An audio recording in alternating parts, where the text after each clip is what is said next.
This is a mod for Doom that is Zombies Ate My Neighbors. How you've never played it before. Made by the wonderful Dude 27th. Yeah, go subscribe to his Patreon, I guess. Yeah, go check out his Patreon. For as little as $1, right? I think now it's $2 a month. He didn't sponsor a video. What a fucking ripoff. I'm just kidding. I think he's doing like full-time university while working on this. Shit. So, props to that lad. Props to that lad. Did you just collect those women? I did. Well, what else do you do with women? Are they just shoved into your pockets or strapped into your belt right now? I think like teleport. Look in the top left corner of the screen. Oh yes. Oh, look at that hair. Wow. Do you think that is the face of a man who does anything but slay puss 24/7? No, you're right. You're right. I've never played Zombies Ate My Neighbors. I'm sure I mentioned this in the last time we played this too. The game is ridiculously difficult. Yeah. Holy shit. After the first like 5 or 6 levels, the difficulty just ramps up to fuck you levels. My favorite kind of levels. Yeah, they really force you to rely on knowing what weapons to use at certain times. Resource management is how you get to later levels. I think there's one level where you have to fight like a giant baby boss. Nice. Yeah. I'll fight a baby. And it I takes think forever to kill. I think the only way to kill it is if you had picked up a secret item in like one of the first levels that if you didn't get it, you're just fucked. I thought you were going to say a clothes hanger earlier. Could be. It was the 90s. I mean, that'll take care of the problem too. Man, abortions used to be so easy. Now they're all complicated and politicized. Before you could just push someone down a flight of stairs. That's the way I always did it. Jesus. Dude, the things that people do with the Doom engine is crazy. Didn't people play it on calculators and shit? Like, can't you play it on a TI 300 or something? You can play Doom on anything. Okay.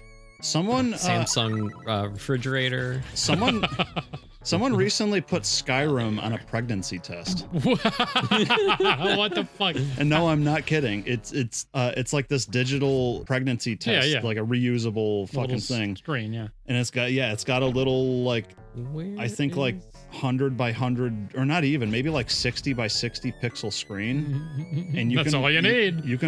You can't actually play it, but you can watch the intro of Skyrim. Right, it will run it. You can't really play it because there's no buttons or anything, but I do think the guy eventually went to the next level and synced up like a Bluetooth, or somehow he like programmed a keyboard onto it, so you actually could put inputs in. Hero. Pissy, I have a short story for you. Oh man, I love them. It's my favorite genre of story. One time a little while ago, I'm at Victoria's like aunt's house for, I don't know, Thanksgiving or Christmas dinner or something like that. So there's like a whole bunch of family there. Her aunt married a Mexican guy. How dare she? So like half to 3/4 of the family there was all Mexican. And she has this cousin who is, she's 28, so she's like roughly around our age. And like she doesn't have like any kind of Mexican accent, you know, other than like looking kind of Mexican, because I think she's only like half. You know, she just sounds fairly white. Sure. And Gotcha. And she's like a nice, sweet person who's like fairly calm. And like throughout the night, we're talking to her, and it's like, oh, cool, whatever. She's a regular, nice, happy person. I feel like I know where this is going. And then I hope I don't fumble the fucking punchline to this. So at one point, she walks up to like one of her other aunts or uncles or something to tell them about something that her cousin, which was like their son, was doing. And let's just say the cousin's name is Frank, even though that's not a Mexican name, whatever. Francesco. That sounds more Italian. Jesus. Sorry, continue. Yeah. Jesus, sure. Okay. So she walks up and she's like, hey, I think you need to talk to Jesus, because like he's saying some shit and like, if I swear to fucking God, if this motherfucker says some more fucking shit, I fucking swear to God something's gonna fucking happen. She turned Brooklyn? She turned like, it was like a mixture of like Brooklyn and ghetto. Yeah, it's Brooklyn. And it was just, I just bursted out laughing because I was like, dude, the ghetto just came out of nowhere. Yeah, sometimes the accent just flips. I've got a friend that I play D&D with that I also work with, so he comes into the same area as me, and I've told him this before. He said it made him self-conscious. He will change the way in which he speaks, the words he uses, his inflection, based on who walks into the office and he's talking to. Normally to kind of match them. And he never seemed to notice it before, but I hear it all day, and it's very funny to me. See how just much he changes the way he speaks. What the shit has happened? Did I die? Oh, I died. You're That's good? what that was. Okay. That's really weird. Also, Alex, I want to say that while he was telling the story, the maneuvering and the skill you utilized when you were blowing those 2 sections of the walls open to grab what was ever on the inside, maneuvering around the zombies and fighting them, that was fucking impressive shit. Thank you. You were comboing some stuff really well. I am a bit of a Doom player. You could say I'm a bit of a Doom player myself. Insert Willem Dafoe. You're fond of me, lobster. Say it. Say it. I don't have to say nothing. Okay, so on the topic of Mexican people, I was just having this conversation with someone last night because he's also in the construction worker world. You get there. Yeah, he's a construction worker. He's another construction There you worker.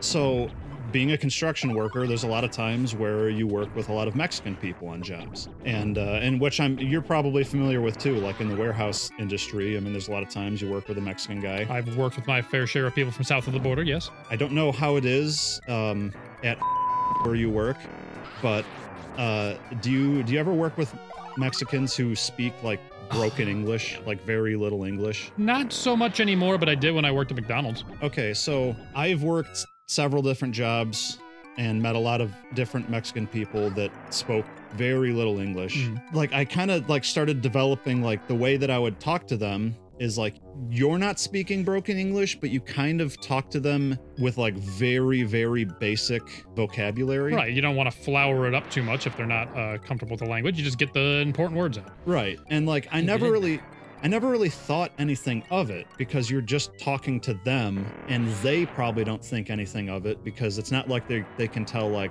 oh, he's speaking to me like a child. It's very condescending. Like if anything for them, they're just, oh, play in that mode. That map was so much bigger than I expected. I just play like this. Beat the game like that. That's gonna destroy everybody's eyes. Yeah. I did not think these levels were this big. Yeah, this the one maze has thrown me off. is. I thought it was way smaller than this. So my neighbor, it's a Mexican family. I've become good friends with the father. So it's a husband and wife and 2 kids that are both like 12, 13, whatever. Sure. They speak perfect English and perfect Spanish. The husband and wife speak very, very little English. It's hard to understand them sometimes. And it's kind of weird how like me and him have actually become friends and had like fully fledged out conversations. Get the hell out of this level. You found ways to do it. Which we found common ground because he's also a construction worker. Right, there you go. That's So, someone to work with. She's like, crane, jackhammer. Oh, crane. sí, bueno. Jackhammer. Jackhammer. Concrete. Concrete, oh yeah, no like, but yeah, no, I know. Holding signs, yeah. So, I never thought anything of it, like the way that I would talk to Mexican people, which is essentially like the same way I would talk to like a child. to a very young child. Or a dog. Yeah, exactly. I didn't think anything of it until the day that I was talking to him and then his like 12-year-old son walked out. Yeah, and suddenly you're like, how do I speak? Yeah, now I'm just like, well, now I feel like I sound like an asshole. And I don't know, it's just, it just, that was the first time that it made me like self-aware of it. When I worked at McDonald's, because at the time I was taking Spanish and I was never that good at it or anything, but I could definitely communicate some things. But part of me, for some reason, felt like they would feel offended that I didn't just speak English and assume they could understand it, that I would go to a language like, oh, well, they need me to speak this way. And which is stupid, and I'm sure they would never have thought that, but some part of me I can see was that. concerned by that. Fuck, now I can't remember what I was. Oh, yeah. Another story about Mexicans? Or Mexicans. construction? Okay, Mexicans. 3 for 3 on the Mexicans. Okay, so it's one time a few years ago that I'm buying a used clothes dryer off of the, I think, Facebook Marketplace, and the posting was in English. There was nothing Spanish about it. I didn't get a whiff of Spanish. Me and the lady texted back and forth several times. The English was just fine, and we go to the house. She was very clearly Mexican. You know, it's just like a middle-aged Mexican lady. She was, as you say, openly Mexican. openly Mexican. She was not trying to hide it. Nope. So we walk up and I was just like, okay, I'm here to buy the dryer. And she was like, oh, okay, garage this way. And I was like, oh, okay. So she's got an accent, whatever. She could speak English. And we get out there. And so it's, by the way, it's me, Zane, and then my other friend, Dan, who is... Fuck, that actually scared the shit out of me. Yeah, what the hell? Sorry. We have Dan with us. And Dan has never really been on this channel before. So to describe Dan to the viewers, he is technically Mexican, but he is the whitest Mexican that you will ever meet. See, she is openly Mexican. He's openly white, but he happens to be Mexican. Yeah, he identifies as something not Mexican. His racial identity is not Mexican. Confusing. I identify as confusing. Yeah, I identify as confused. So Dan has no accent. In fact, for the first several years of friendship with him, I didn't even know that he spoke Spanish. Mm-hmm. And so we walk into this lady's garage. She has the dryer there. And I said, hey, is it all right if we plug this in and turn it on so I know that it works? And she looked at me with like total confusion. And immediately I could tell, I was like, oh, she doesn't know English. So there was like a 5-second period where like, how are we gonna do this? Me and her stare at each other blankly. Then I look at Zane and I'm like, oh, what do we do now? Zane's loading his gun. He's like, I'm already on it. And then I look at Dan, and then Dan just starts speaking in Spanish and starts translating for us. Perfect. And it was so hard to not start laughing because like you could even tell Dan wasn't mentally prepared to translate for us. Sure. And I think that was like the first time I ever heard him spoke Spanish outside of just like, oh, like he said a couple Spanish words to his mom on the phone. Sure. Because like his mom knows English, but there's certain words that like she doesn't know, so Dan will have to use like the Spanish version of it. Mm-hmm. But I don't know, it was just funny because like we just like looked all confused at each other, and then Dan was just like, Mexican mode activated. Suddenly, everything about him just started changing.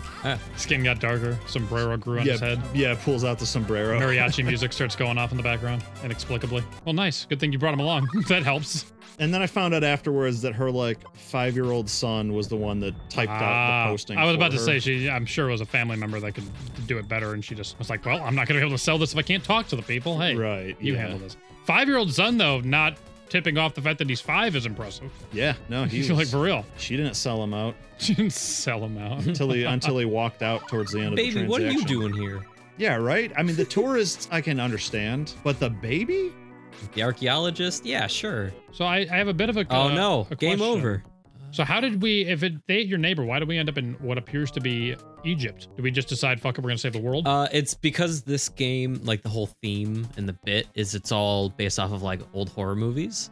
So it goes through all the cliche of nice. Like mummies and werewolves and vampires, etc., etc. I think there's even a level that just straight up has the monsters from Tremors. Yes. Nice. Yeah, there's a desert. Oh, there's the baby boss. There's the baby. I'm of the belief that all video games, books, movies, TV shows, and stage plays would be better with the inclusion of Tremors.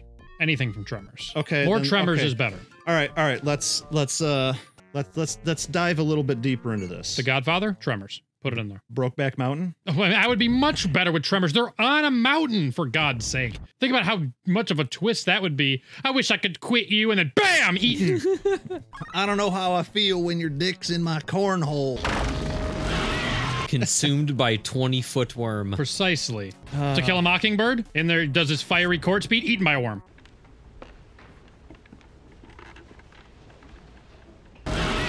Waterboy.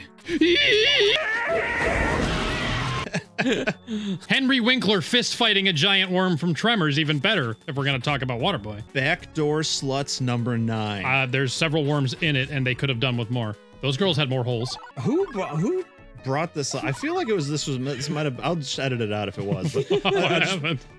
Someone brought this up, I think in a Let's Play recently, that Riley Reid tweeted out saying something like, "My asshole makes more money than your mom does." Wow, that's a good one. I've not heard that. That's a good one. That's a gem. Okay, well then I guess I got to keep that in because That's good. I don't know where I heard that at or from.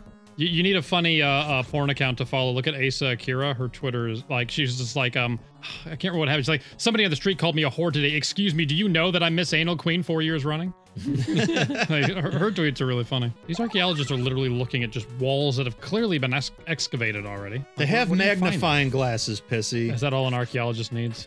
Do you have a PhD? I have a pH level in my turtle's tank. You do have a PhD, a pissy-hating degree. I do hate myself. You're not wrong about that. And other things as well. I'm just a ball of hatred. It's my defining characteristic. I think the evolution of your character over the UOA Plays arc Character? needs to be breaking like, kayfabe, goddammit. Like we started the channel out and it was usually just like, oh, Pissy's always mad and yelling at Eric. And then that joke was kind of like, it kind of slowly has like gone away. That joke got old with you long before this channel started because I've been doing it most of the time I've known you. Yeah, this is true. But I feel like to really come like just a nice evolution would be like, eventually you're just like the nicest fucking sweetheart, but your nickname is Pissy. Yeah, so, sure. That name's never changed. So at that point, like new viewers from then on would always have to be like, so why is his name Pissy if he like does like 50 hours of community service a week? He like serves noodles to homeless people. Oh shit. Yeah, it would be a little bit of a swap. Although I think a lot of people don't get the name in the first place because we never use the full name Pissy Fit. It's always Pissy. So I don't think everyone always gets that reference. Right. Also, we've done a very good job over the like what 8 years this channel's been around. Maybe 2016. Holy shit, 6 years? It's been a long, okay, 6 years. And over the course of the entire channel, we've never once revealed my real name. No. And I'm pretty proud that never snuck out. Although it never would because you never call it, nobody on this channel ever calls me by my real name anyway, so. Wait, there was... What? Don't tell me it got into a video somewhere. There was one time, there was a fucking live stream. And Zach like walked in. Zach, and puddle of what shit. a surprise. I think I muted the microphone. God, I hope so. And Zach was just nonchalantly just like, so where's and I was like, No. dude, shut your fucking mouth. You go throw up. Go throw up. He's the guy that trips in the zombie apocalypse to break the glass that forces them. You know what I mean? Like he's that fucking old lady getting her dog back from Dead Rising 1 that lets the zombies into the mall. He's the cause of all of our problems is what we're getting at. Well, now I'm going to have to go back through all the live streams and wait for the one. And it's unfortunate because we don't actually video live stream ourselves. It's just audio. So I can't just scrub the timeline looking for Zach to walk in. Well, that's the thing is I didn't keep that stream. Yeah, I deleted the VOD for that, so it does not exist.